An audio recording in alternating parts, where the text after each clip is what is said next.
علاش كنحكموا على الناس من اول نظره؟ علاش سبق ليك عشتي هذه التجربه هذه وحكمتي على شي شخص من اول نظره؟ شفتيه هكا في شكله ديالو في الوقفه ديالو واحد الحكم ديال ان هذاك الانسان مزيانيا، اكتشفتي ان العكس. علاش كيخلينا ديما حنا نزربوا ديما نتسرعوا على طريقه خاطئه؟ لا لا لا لا لا اكيد لا.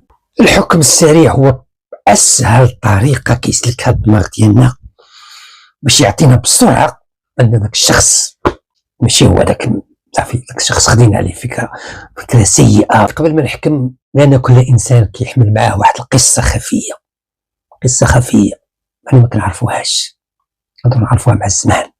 هادشي اللي تيخلينا اننا لان ما عرفناش داك السيد كيفاش شنو الدواخل ديالو تاخذ عليه حكم. قبل ما نتسرعوا ونحكموا على شخص من طريقته، انت او انت واش عمرك عشتي هاد التجربه هذه وحكمتي على شي شخص ومن بعد اكتشفتي بانك كنتي ظالمو او لا؟